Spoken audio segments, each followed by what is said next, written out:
pagi, siang, sore, dan malam dimanapun kalian berada. Saya Putri Yolanda dari Pendidikan Bahasa dan Sastra Indonesia Angkatan 2018 akan menyampaikan topik yaitu tentang wartawan sebagai profesionalisme. Semoga kalian suka. Jadi di video ini kita akan bahas tentang bagaimana cara menjadi wartawan yang profesionalis.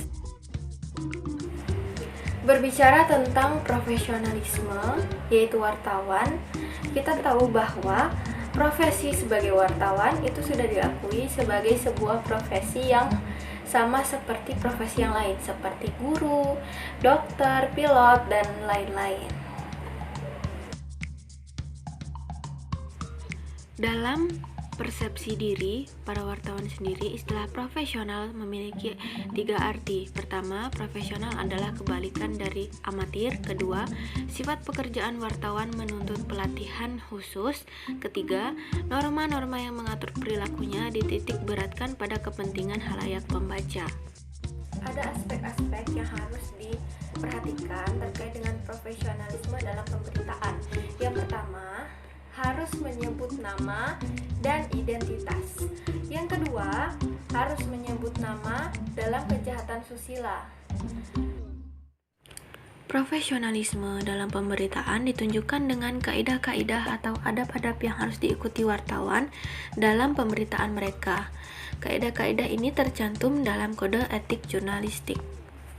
Menghormati asas praduga tak bersalah berarti bahwa wartawan wajib melindungi tersangka, tertuduh, atau terdakwa pelaku suatu tindak pidana dengan tidak menyebutkan nama dan identitasnya dengan jelas. Ini harus dilakukan untuk melindungi si pelaku atau terdakwa. Ini harus dilakukan sebelum ada putusan pengadilan yang menyatakan kesalahan si pelaku dan keputusan itu sudah memperoleh kekuatan hukum yang tetap. Selanjutnya, profesionalisme dalam pemberitaan yakni menyebut nama dalam kejahatan susila.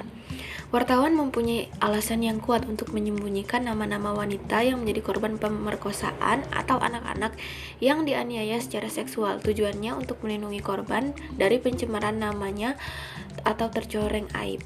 Tetapi dalam hal larangan menyebut nama dan identitas pelaku kejahatan yang masih di bawah umur, dasarnya semata-mata pertimbangan kemanusiaan berdasarkan nasib serta hari esok korban beserta keluarganya. Dalam perlindungan terhadap hak pribadi, yang pertama ada menghormati hak privasi, dan yang kedua sudut berita yang menyesatkan. 3. Menghindari trial by the press.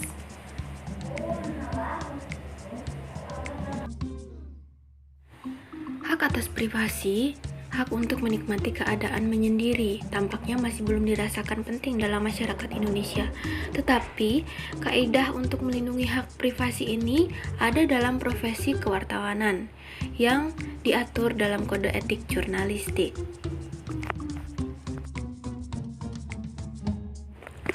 Perlindungan terhadap hak pribadi untuk mendapatkan informasi yang benar juga harus diperhatikan dalam upaya wartawan mencari sudut atau angle berita, yaitu fokus yang akan dijadikan tema berita.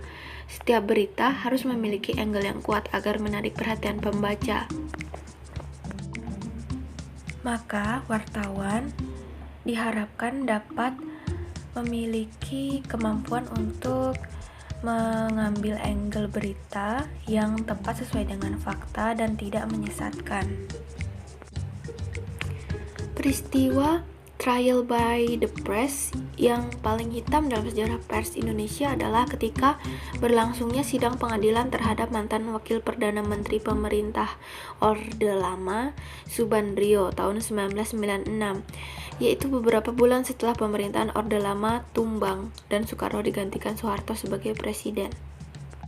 Pemberitaan pers terhadap tertuduh saat itu bukan saja tidak memperhatikan asas praduga tak bersalah dan prinsip penyajian yang adil, jujur, dan berimbang seperti yang dikehendaki oleh Kode Etik Jurnalis, Tetapi juga nyaris tidak mengindahkan etika sebagai pers yang beradab yang dituntut oleh hati nurani siapapun.